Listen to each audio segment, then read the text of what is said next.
Hello students, आज के इस लेक्चर के अंदर हम बात करने वाले हैं class 11th subject business study के सिलेबस के बारे में कि क्लास 11th में जो बिजनेस स्टडी सब्जेक्ट होता है उसमें आपको क्या पढ़ना होगा फॉर द एकेडमिक ईयर 2022-23, चाहे आपके सीबीएसई बोर्ड हो चाहे आपके आरबीएसई बोर्ड हो, क्योंकि दोनों ही बोर्ड में लगता है एनसीईआरटी का सिलेबस। तो उसी के बारे में बात करेंगे। तो कॉमर्स के अंदर अकाउंटेंसी जो सब्जेक्ट होता है उसके सिलेबस के ऊपर मैं वीडियो पहले से बना चुका हूं, उसका लिंक इस वीडियो के नीचे डिस्क्रिप्शन बॉक्स में आपको मिल जाएगा या एंड में मिल जाएगा, आप जाके वीडियोस के अंदर चेक कर सकते हैं। आज हम बिजनेस स्टडी के बारे में बात करेंगे और नेक्स्ट लेक्चर के अंदर हम बात करेंगे इकोनॉमिक्स के बारे में। तो अगर आपका 10th का वैसे आरबीएसई का रिजल्ट नहीं आया है, सीबीएसई का भी रिजल्ट अभी तक नहीं आया, लेकिन बच्चे जो है वो प्रिपरेशन तो अभी अपनी करनी स्टार्ट कर चुके हैं। तो वह जिन स्टूडेंट्स को भी 11th के अंदर कॉमर्स लेना है तो कम से कम उन्हें अपने सिलेबस के बारे में पता होना चाहिए, अपने सब्जेक्ट्स के बारे में पता होना चाहिए। तो देखिए, यहाँ पर बात करें अगर बिजनेस स्टडी तो इसका कोड नंबर है सीबीएसई का, अगर ये सिलेबस है वहाँ से डाउनलोड किया है 54 है। क्लास 11 2022-23 3 आवर का आपका पेपर होता है। 80 मार्क्स की थ्योरी आएगी, 20 मार्क्स का प्रोजेक्ट होगा, टोटल हो गए 100 मार्क्स। इन्होंने 2 पार्ट के अंदर डिवाइड कर रखा है आपके पूरे बिजनेस स्टडी के सिलेबस को, part A and part B. Part A जो है उसमें फाउंडेशंस ऑफ बिजनेस को समझाया गया है, पार्ट बी के अंदर फाइनेंस एंड ट्रेड को समझाया। तो पार्ट ए में आप ये समझेंगे कि बिजनेस होता क्या है, उसके फाउंडेशंस क्या है, किस टाइप के बिजनेसेस होते हैं, किस मॉडल के होते हैं, बिजनेसेस में कौन कौन से लॉ वगैरह लगते हैं, उस कौन कौन सी टाइप्स की कंपनीज वगैरह होती हैं। तो उन सब के बारे में, मतलब फाउंडेशंस, बिजनेस का फाउंडेशन आप समझेंगे, ठीक है। पार्ट बी के अंदर आप ये समझेंगे कि किसी भी बिजनेस को करना होता है तो वहाँ पर पैसों की ज़रूरत होती है, वहाँ पर ट्रेड की ज़रूरत होती है ना, बाय परचेज सेल वगैरह की ज़रूरत होती है। तो वो आप पार्ट बी के अंदर समझेंगे। पार्ट ए के अंदर टोटल आपके 6 चैप्टर्स हैं और पार्ट बी के अंदर आपके चैप्टर है टोटल 4। तो 6 ये और 4 ये टोटल आपको चैप्टर पढ़ने पड़ेंगे 10। पार्ट ए 40 मार्क्स का है, पार्ट बी भी 40 मार्क्स का है, दोनों 40-40 मार्क्स के हैं। लेकिन इस बार आपके टर्म फर्स्ट टर्म सेकंड ऐसा कुछ भी नहीं होने वाला, आपके वही जैसा पहले सिस्टम होता था, half yearly and yearly exam होंगे और ईयरली एग्जाम में आपके दोनों पार्ट आने के चांसेस रहेंगे। So first and second chapter दोनों मिला के 16 मार्क्स के हैं, थर्ड एंड फोर्थ चैप्टर मिला के 14 मार्क्स के हैं, फिफ्थ एंड सिक्स चैप्टर मिला के 10 मार्क्स के हैं, ठीक है। चैप्टर नंबर 7th एंड 8 मिला के 20 मार्क्स के हैं, chapter number 9th and 10th मिला के 20 मार्क्स के। तो देखा जाए तो आपको लग रहा होगा कि 4 चैप्टर कम है और 40 नंबर के हैं, इनको अच्छे से कर दे, लेकिन इसका लेवल थोड़ा अच्छा खासा होगा। और जो पार्ट ए के अंदर चैप्टर्स दे रखे हैं उनका लेवल थोड़ा इजी होता है, आसानी से समझ में वो आ जाते हैं। हाँ, थ्योरेटिकल सब्जेक्ट हैं तो इसके अगर कॉन्सेप्ट को समझा जाए तो रटना नहीं पड़ेगा, वरना तो बैठ के रट्टे मारो। ओके, आइए हम पार्ट ए के फर्स्ट चैप्टर के बारे में थोड़ा सा समझते हैं। पार्ट ए यानी कि फाउंडेशन ऑफ बिजनेस, उसका जो यूनिट फर्स्ट बोल सकते हो, चैप्टर फर्स्ट बोल सकते हो, वो है फंडामेंटल्स ऑफ बिजनेस।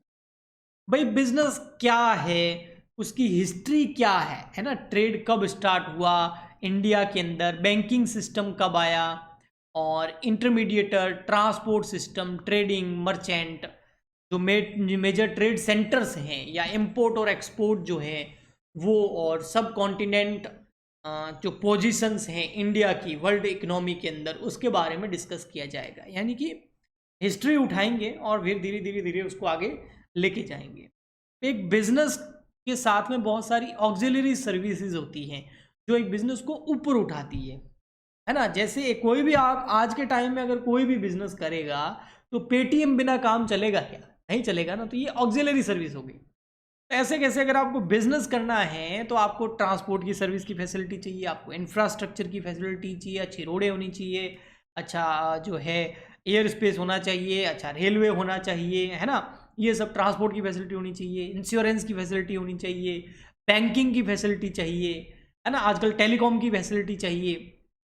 तो ये सारी फैसिलिटीज़ की ज़रूरत होती है किसी भी बिज़नेस को करने के लिए। तो वो फैसिलिटी कैसे कैसे इंट्रोड्यूस हुई, कैसे कैसे मेजर ट्रेड सेंटर्स बने गए इंडिया के अंदर, तो उन सब के बारे में यहाँ पर एक हिस्ट्री वाइज नॉलेज जो है इस चैप्टर में आपको देखने को मिलेगा।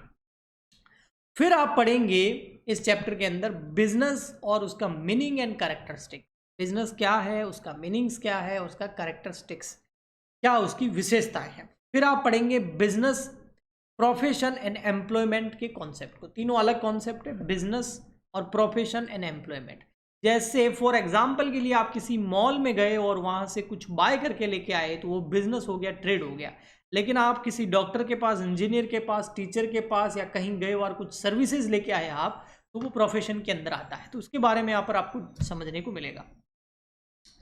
फिर हम पढ़ेंगे इस चैप्टर के अंदर ऑब्जेक्टिव्स ऑफ बिजनेस, यानी कि किसी भी बिजनेस के ऑब्जेक्टिव्स क्या होते हैं। मेन ऑब्जेक्टिव किसी भी बिजनेस का होता है प्रॉफिट कमाना, लेकिन ये ही नहीं, इसके अलावा बिजनेस के बहुत सारे ऑब्जेक्टिव्स होते हैं। फिर आप बिजनेस एक्टिविटीज़ जो है इंडस्ट्री और कॉमर्स को क्लासीफाई करेंगे। इसमें प्राइमरी इंडस्ट्री आती है, सेकेंडरी इंडस्ट्री आती है और टर्सरी इंडस्ट्री आती है। 3 तरह की इंडस्ट्री है और ये एग्जाम पॉइंट ऑफ व्यू से बहुत इंपॉर्टेंट क्वेश्चन है, कई बार एग्जाम में आता है और ये आपके 12th में भी काम आएगा। प्राइमरी 12th में ये चीज़ आएगी काम आपके इकोनॉमिक्स के अंदर। Primary, secondary and tertiary economy, 3 type की जो है इंडस्ट्री होती है। ओके, प्राइमरी में आपका ये एग्रीकल्चरल एक्टिविटी वगैरह ये सब आ जाता है, ठीक है। तो बिजनेस रिस्क कॉन्सेप्ट, इसके ऊपर भी एग्जाम में क्वेश्चन बनता है 2 मार्क्स का, बिजनेस रिस्क कॉन्सेप्ट, ठीक है। कि बिजनेस के अंदर रिस्क कॉन्सेप्ट रहता है कि नहीं रहता है? बिल्कुल रहता है। कितने सारे बिजनेस आए, बहुत ऊपर गए, बंद हो गए, है ना। जैसे अभी फेसबुक के हाल है ना, धीरे धीरे नीचे जा रहा है, क्यों? अब कोई यूज़ नहीं करता उसको, उसकी जगह नई चीज़ें आ गई। ऐसे कैसे बहुत सारे बिजनेसेस आए और चले गए। सो बिजनेस में रिस्क कॉन्सेप्ट तो रहता है, इंटरनल एक्सटर्नल 2 तरह की रिस्क होती है, उसके बारे में आप पढ़ेंगे। तो बहुत ही इंटरेस्टिंग सिलेबस है, टाइम पास सिलेबस नहीं है, रट्टू तोते वाला सिलेबस नहीं है। अगर आप अच्छे से पढ़ते हैं, अच्छे टीचर से पढ़ते हैं, तो बहुत ही बढ़िया चीज़ है और आपको बिजनेस के अंदर इंटरेस्ट आएगा।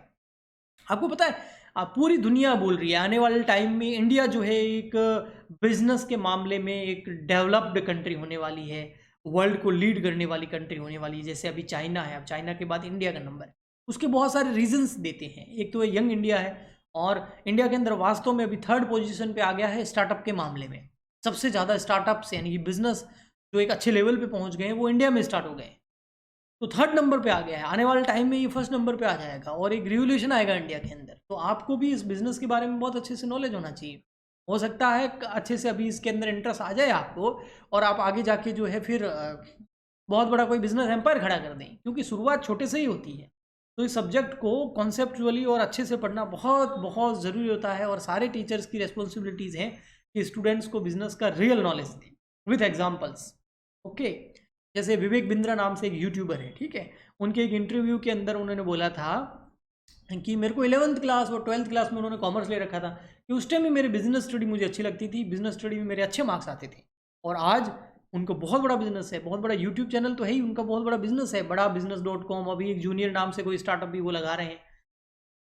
समझ में आया? तो ये है ना, जॉब वगैरह से अलग है ये बिजनेस अलग ही लेवल होता है, बिजनेस मैन ही अलग होता है, ठीक है। और इससे इकोनॉमी को भी फायदा होता है, कंट्री को भी फायदा होता है, सबको फायदा होता है। चाइना सुपर पावर क्यों बना? ओनली एक ही वजह है, बिजनेस की वजह है। Okay, so business is most important, आपको इसमें इंटरेस्ट लेना चाहिए और मेरी तो यही आपसे राय है। सेकेंड है बिजनेस ऑर्गेनाइजेशन। तो सबसे पहले आपको बिजनेस के में जानना पड़ेगा। तो जानेंगे आप कहाँ से? अभी से 11th क्लास के अंदर सोल प्रोप्राइटरशिप होती है। बहुत सारे बिजनेस ऑर्गेनाइजेशंस होते हैं अलग अलग। सोल प्रोप्राइटरशिप आप अपने आसपास में जितनी भी दुकानें देख रहे हैं छोटी मोटी, वो सब सोल प्रोप्राइटरशिप के अंदर आती है। फिर पार्टनरशिप आती है। पार्टनरशिप के अंदर जैसे आसपास की जो दुकान है उसमें एक ही मालिक होता है। पार्टनरशिप में क्या है, कम से कम 2 जने होते हैं, ज़्यादा से ज़्यादा 50 जने हो सकते हैं। तो वो एक पार्टनरशिप हो गई कि भाई हम पार्टनरशिप कर लेते हैं, ठीक है।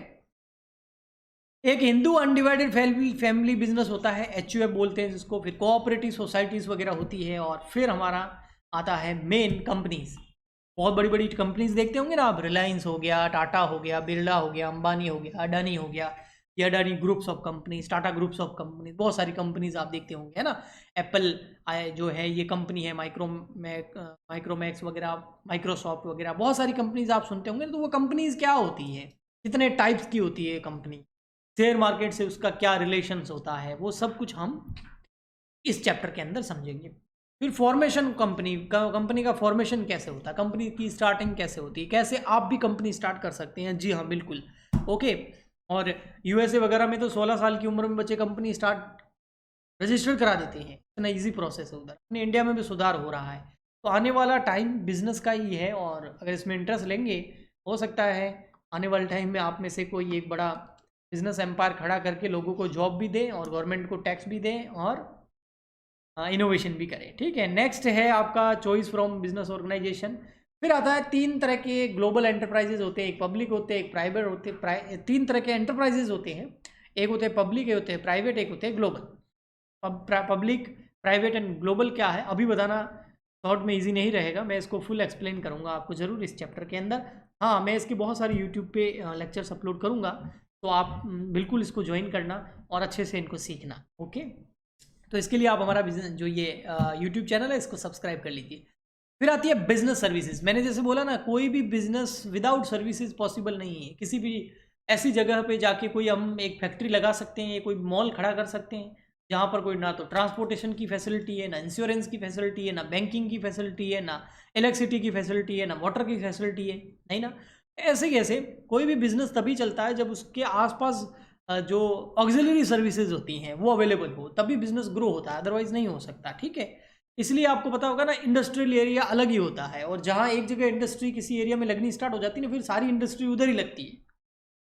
क्यों? क्योंकि उधर सारी फैसिलिटी अवेलेबल हो जाती है। सो ये चीज़ है। तो इन कौन कौन सी सर्विसेज होती है, यहाँ आप देखेंगे बैंकिंग हो गया, तो बैंक के टाइप्स, बैंक के बारे में सब कुछ पढ़ेंगे, कौन कौन से अकाउंट खोले जाते हैं। जैसे आप लोगों के जो मम्मी पापा का बैंक में अकाउंट है ना, उसको सेविंग अकाउंट बोलते हैं, जो बिजनेस का अकाउंट खुलता है उसको करंट अकाउंट बोलते हैं। ओके, तो ऐसी चीज़ें। फिर बैंकिंग सर्विसेज, बैंक कौन कौन सी सर्विस देता है, बैंक डीडी हो गया, बैंक ओवरड्राफ्ट हो गया, कैश क्रेडिट हो गया, ई बैंकिंग सिस्टम आजकल बहुत चलता है, डिजिटल पेमेंट भी चलता है। हर बैंक का आजकल एक यूपीआई होता है, ठीक है, उससे आप डिजिटल पेमेंट कर सकते हैं। फिर इंश्योरेंस के बारे में पढ़ेंगे कि बिजनेस में इंश्योरेंस की कहाँ ज़रूरत पड़ती है। बिल्कुल ज़रूरत पड़ती है, बिना इंश्योरेंस आज के टाइम में कोई भी बिजनेस पॉसिबल नहीं है। हम भी कोई भी कार वगैरह बाय करते हैं उसका इंश्योरेंस कराते हैं ना, तो बिजनेस तो इतना बड़ा होता है, इतना बड़ा इन्वेस्टमेंट होता है, तो वो भी इंश्योरेंस उसका करवाते हैं। फिर पोस्टल सर्विसेज के बारे में भी हम इसके अंदर पढ़ेंगे। मेल हो गया, रजिस्टर्ड पोस्ट हो गया, पार्सल हो गया, स्पीड पोस्ट हो गया, कोरियर हो गया, इन सब के बारे में। फिर आएगा 5th number chapter, emerging mode of business.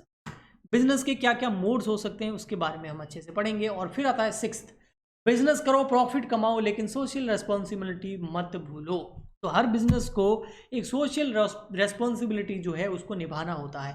Companies act 2013 के सेक्शन नंबर 135 के अंदर सोशल रेस्पॉन्सिबिलिटी के बारे में अच्छे से डिटेल में लॉ बना हुआ है, कानून बना हुआ है, तो उसको भी यहाँ पर हम आपको समझाएंगे।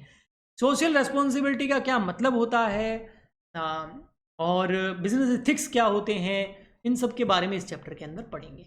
फिर आता है हमारा बी पार्ट, और बी पार्ट के अंदर स्टार्ट होगा आपका फाइनेंस एंड ट्रेड। किसी भी बिजनेस को करने के लिए बहुत सारे ढेर सारे पैसे की ज़रूरत पड़ती है, जिसको हम अकाउंटेंसी के अंदर और बिजनेस लैंग्वेज के अंदर कैपिटल बोल सकते हैं या सोर्स ऑफ फंड बोल सकते हैं, है ना। तो ये कंपनी कहाँ कहाँ से ऐसा फंड रेज कर सकती है ना। बड़ी बड़ी जितनी भी मल्टीनेशनल कंपनीज हैं, सारा पैसा उसके ऑनर ने थोड़ी लगाया है, बहुत सारे इन्वेस्टर, बहुत सारे लोगों का पैसा उसमें लगा होता है, तो वो लोगों से कैसा पैसे लेना होता है, ये सब यहाँ पर बात करते हैं। इसके क्या क्या सिक्योरिटीज़ होती हैं, इक्विटी, प्रेफरेंस, डिवेंचर्स वगैरह, बोरोड फंड वगैरह जो होते हैं, उसके बारे में हम इस चैप्टर के अंदर बहुत बहुत बहुत बहुत अच्छे से पढ़ेंगे। फिर आता है आपका small business and enterprises. Small business and enterprises कौन कौन सी होती है उसके बारे में पढ़ेंगे आप यहाँ पर। और फिर आएगा आपका स्मॉल बिजनेस एंटरप्राइजेस, मतलब जो छोटे मोटे बिजनेस होते हैं उनके बारे में, ठीक है। फिर इंटरनल ट्रेड क्या होता है, और इंपोर्ट एक्सपोर्ट, जीएसटी वगैरह क्या होता है उसके बारे में पढ़ेंगे। इंटरनेशनल ट्रेड में इंपोर्ट एक्सपोर्ट आ जाएगा, इंटरनल ट्रेड में एक ही कंट्री के अंदर जो ट्रेड होता है उसके बारे में हम अच्छे से पढ़ेंगे। इसमें बहुत सारी ड्यूटीज़ वगैरह लगाई जाती है, उसके बारे में पढ़ेंगे। लास्ट में जाते जाते आपको WTO, वर्ल्ड ट्रेड ऑर्गेनाइजेशन के बारे में भी अच्छे से इंफॉर्मेशन इस चैप्टर के एंड में दी जाएगी। और इस तरीके से आपका बिजनेस स्टडी का सिलेबस बहुत ही अच्छे तरीके से जो है बनाया गया है, ताकि स्टूडेंट को एक अच्छा रियल नॉलेज दिया जा सके। इसमें आपको चाहिए एक बहुत ही बढ़िया टीचर, जो आपको ओनली थ्योरी रटाए नहीं, वो आपको इन थ्योरी का कॉन्सेप्ट बताए, जो बिजनेस वास्तव में करता हो उसको ये पता होगा। सो हमारे चैनल पे आपका स्वागत है, क्योंकि हम बिजनेस भी करते हैं और पढ़ाते भी हैं, तो आपको यहाँ पर बहुत सारी प्रैक्टिकल नॉलेज भी मिलेगी। तो हम मिलते हैं नेक्स्ट वीडियो में, जिसमें हम करेंगे इकोनॉमिक्स के सिलेबस के बारे में बात क्लास 11th के लिए। अगर ये अच्छा लगा है वीडियो तो इसे लाइक करें, चैनल को सब्सक्राइब करें, कुछ पूछना हो तो कमेंट करें। हम मिलते हैं नेक्स्ट वीडियो में। आज के लिए इतना ही, तब तक के लिए good bye and thank you.